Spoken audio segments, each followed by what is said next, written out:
Денес имаме една посебна свечена сабота, кога по подолго време ќе присуствувате на еден свечен обред. Кој е тој обред, знаете ли? Посветување, да. Јас би сакал, додека се врати Ема, да прочитам и некои зборови, пригодни зборови на оваа тема.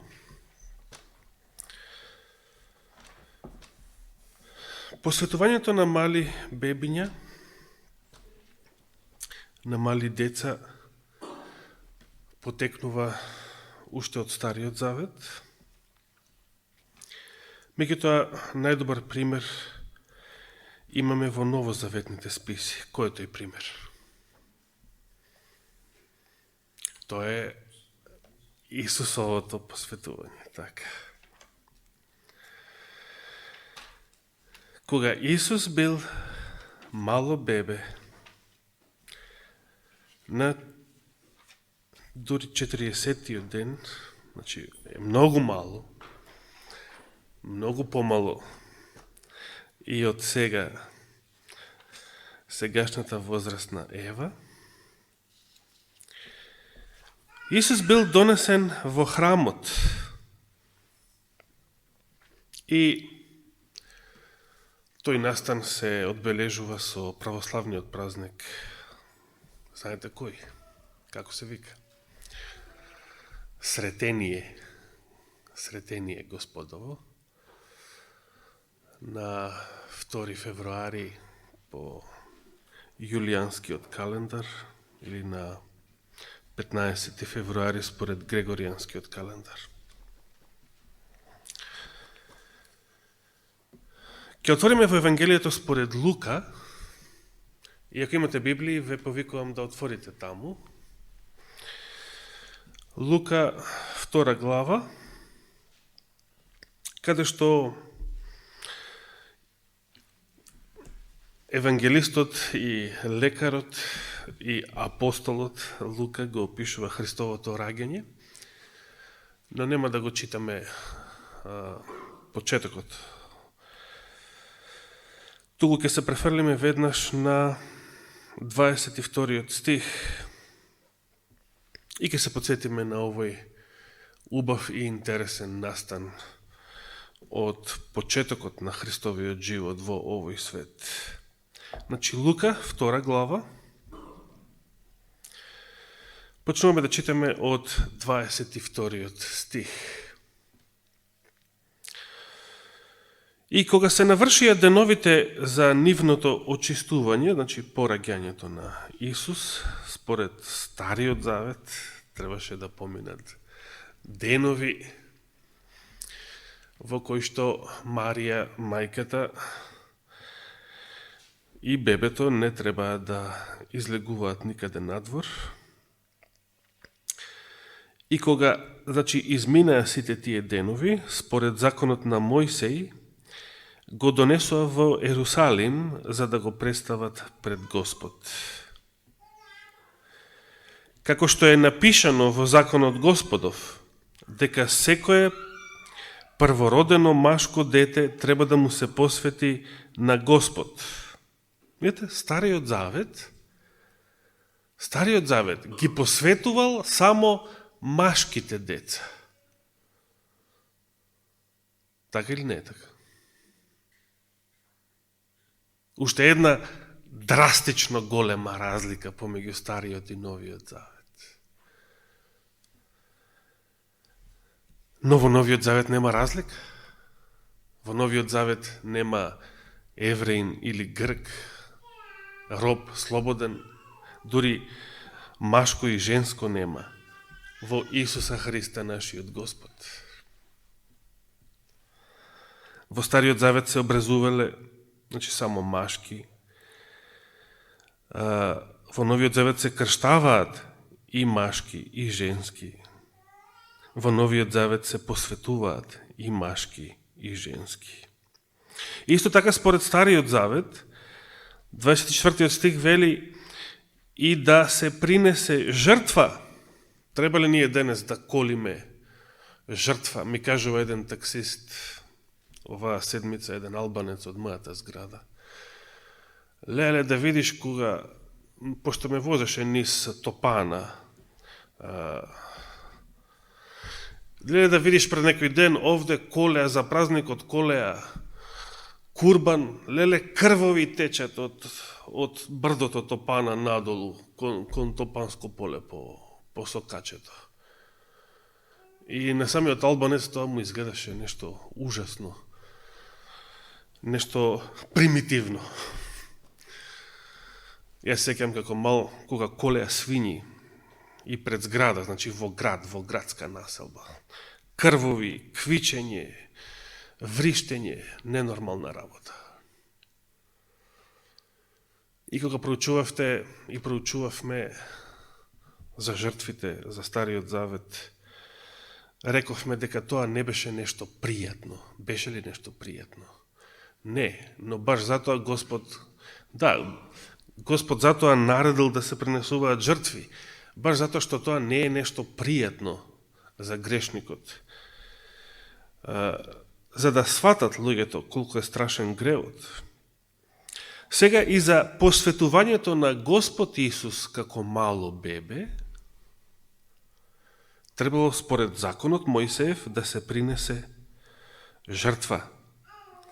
И тие жртви во случајот биле 2 гугутки, вели овој превод, или 2 гулапчиња.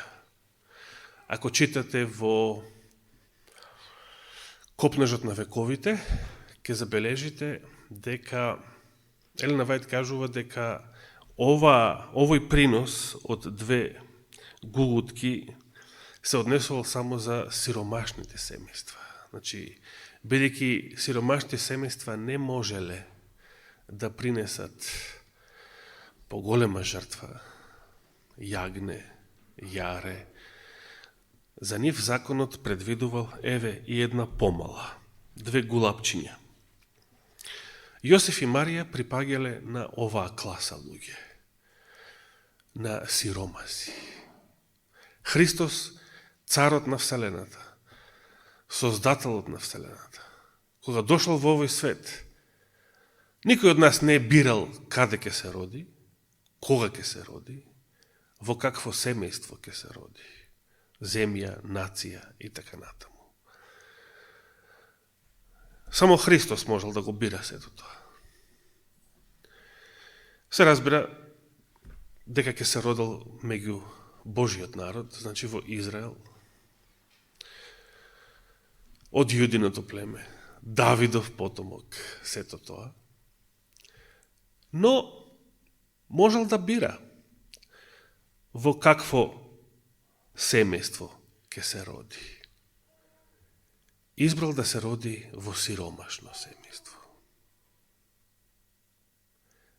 Да расте како сиромав, според човечките стандарди.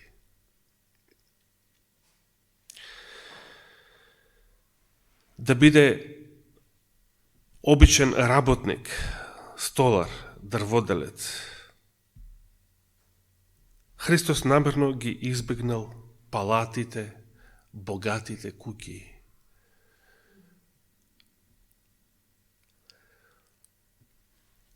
Сакал да живее како најобичниот народ, да биде еден од нив. И доаѓаме до 25 стих. А во Ерусалим живееше тогаш еден човек по име Симеон. И тој човек кој беше праведен и благочестив ја очекуваше утехата Израелова. И Светиот Дух беше на него. Нему Светиот Дух му беше прорекол дека нема да види смрт, додека не го види Христос Господов. Значи, додека не го види Месија, додека не го види помазаникот. И поттикнат од Духот, дојде во храмот.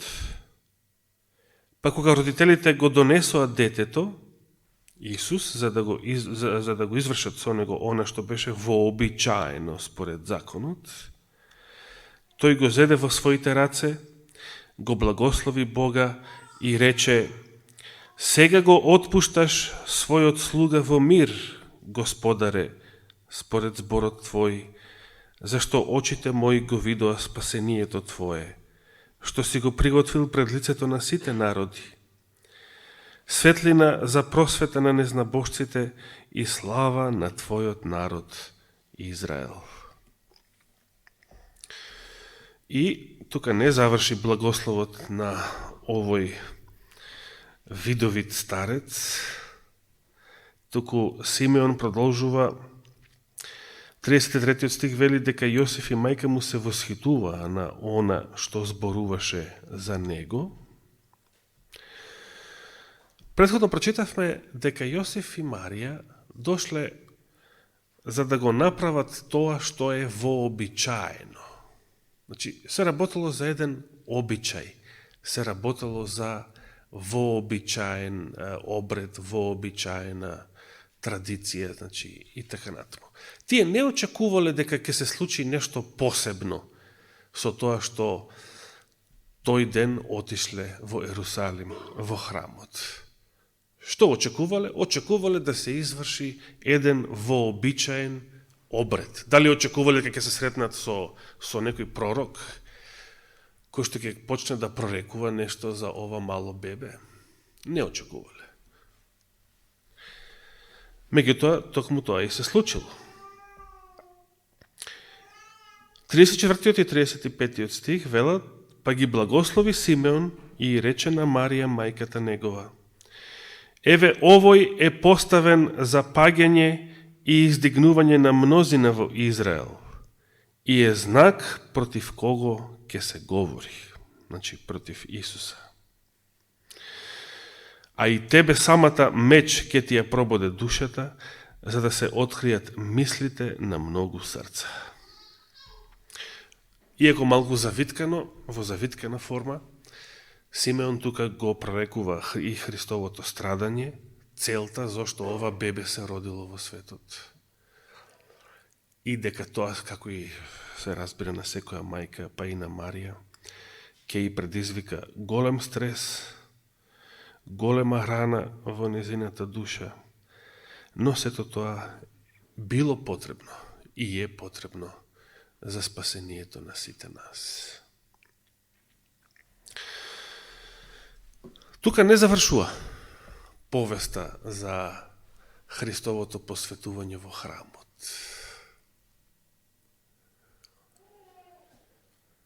После овие пророчки зборови на старецот Симеон, доктор Лука не известува и вели: таму беше и пророчицата Ана, керката Фануилова, од Асировото племе. Едно, значи, од тие северни племиња на Израел. Таа беше во поодминати години, а и со мажот проживеала само 7 години по моминството свое. Таа беше вдовица на околу 84 години. Замислите возраст. Има некој што има ваква возраст сега тука? С ракатица? Колку има сестра Катица? Колку години имаш, сестра Катица? Не ме слуша, добро. 84 годишна возраст.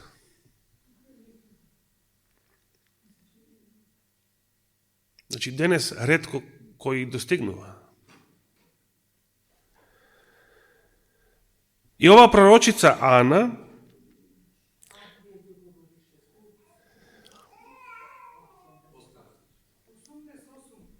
значи повеќе. Слава на Господа. 88, значи ја надживеа и Елена Вајт ја надживеа. Ако се сеќавам добро, Елена Вајт почина на 87, да. Во 88-та.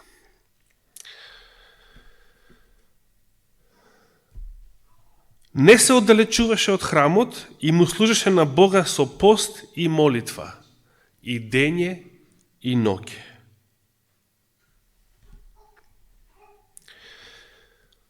Каков е овој живот? Да живееш постојано во храмот. Дали може да се замислите како изгледа еден ваков живот? Како изгледа ова да живееш постојано во храмот?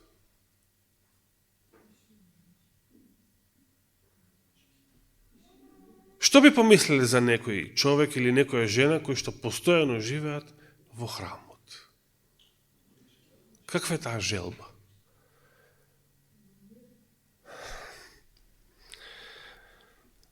Тука вели, воопшто не се оддалечуваше од храмот. Зошто? Каква е таа желба да бидеш постојано во храмот? Ајде до некаде може да го разбереме Давида, кој што копнеел да живее во храмот. Се сеќавате? Копнеел да живее во храмот. Колку се мили дворовите Твои, Господи. Блажени се оние што живеат во нив, кои постојано дење и ноќе Те слават.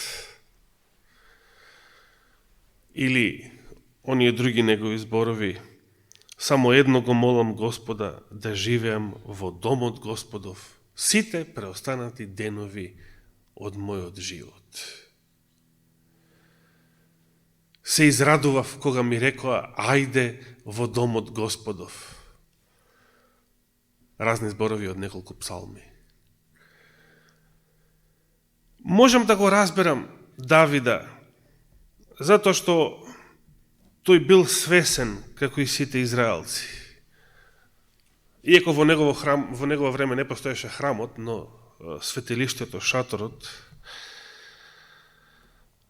па и подоцна во Соломоновиот храм, и во тој шатор, во светињата над светињите, видливо живеел и присуствувал заедно со својот народ Господ над војските, со својата божествена слава, токму онаа слава за која што реков неодамна, дека првосвещеникот на Јом Кипур, единствениот ден кога само тој смеел да влегува во таа просторија, морало од кадилниот олтар, морало да се направи димна завеса од темјенот што горел на него, за да се маскира колку што може Божијата слава, да може првосвещеникот да ја поднесе Божијата слава во храмот, во светилиштето, во светињата над светињите.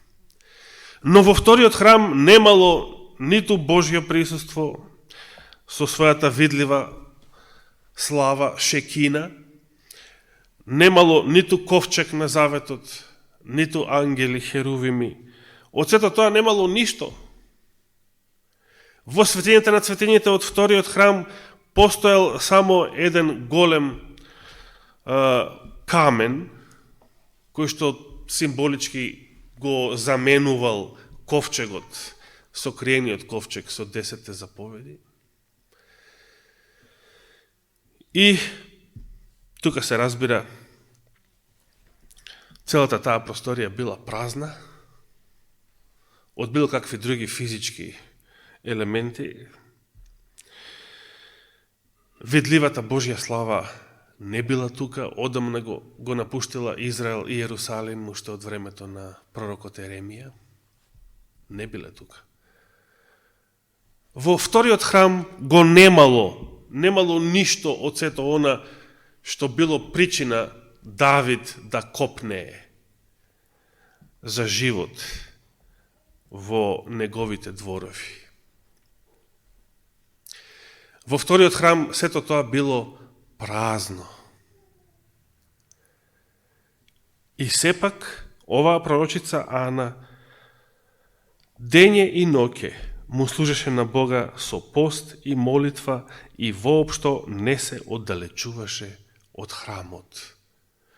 Која е таа желба што може да ја има човек да сака постојано да живее во храмот? Која е таа желба? Што го поттикнува? Постојано да живее во храмот. Значи, толку голема љубов кон Бога, толку голема просветленост на душата, да сакаш дење и ноќе во пост и молитва постојано, нон-стоп да му служиш на Бога. Нон-стоп да го славиш Господа. Нон-стоп да бидеш таму, во тоа свето место. Иако Бог, самиот Бог, видливо, повеќе не живеел таму. Живеел само со Светиот Дух, невидливо. Како и тука денес, како и секаде, каде што се слави Неговото име. Во тој час пристапи и таа и почна да го слави Господ и им прикажуваше за Него на сите што очекуваа избавување или спасение на Ерусалим.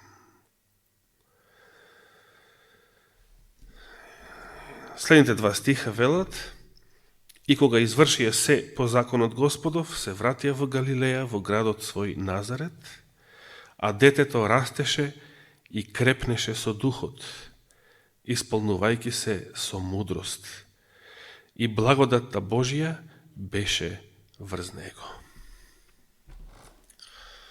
Оваа благодат Божја ја молиме, ја просиме и ја посакуваме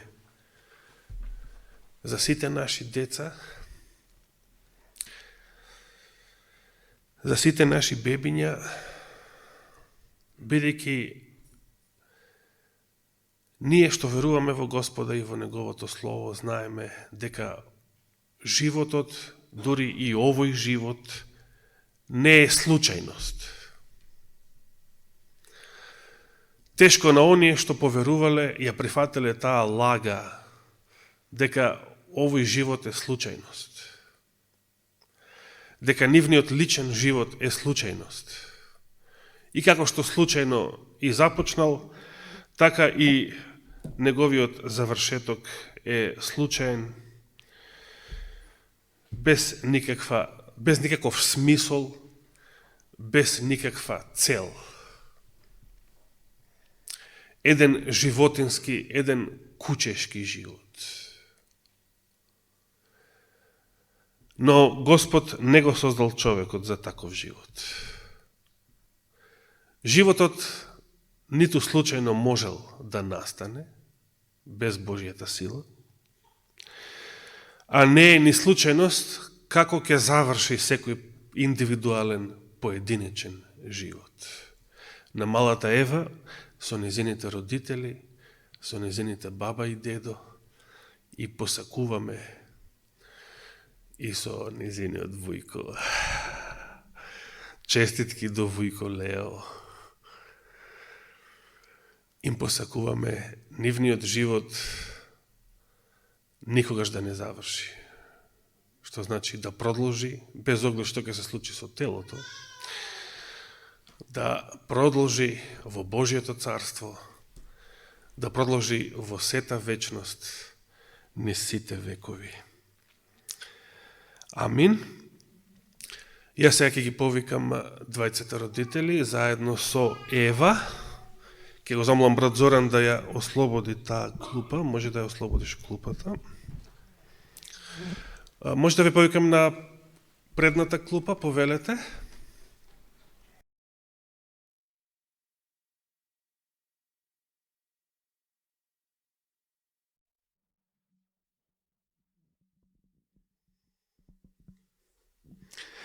Може да ве замолам да станете, да стоите. Ред. Јас ке клекнам и ќе упатиме молитва за малата Ева. Еве веќе се смее, што значи го сака ова.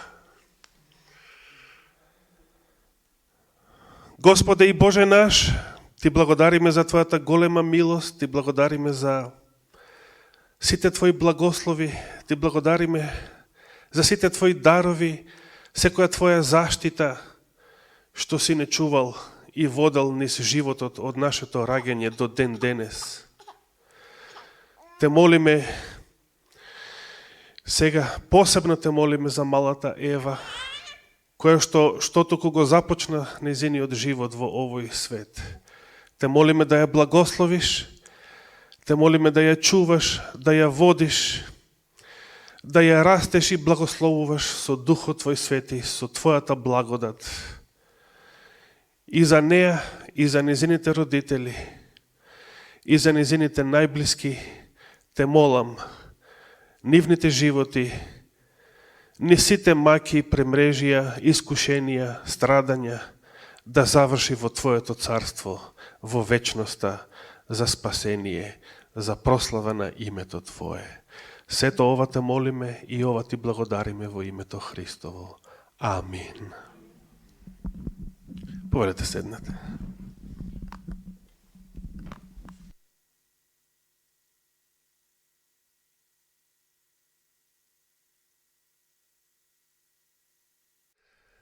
Слава на Бога што поминав се во најдобар ред. Јас им благодарам пред се на незините родители.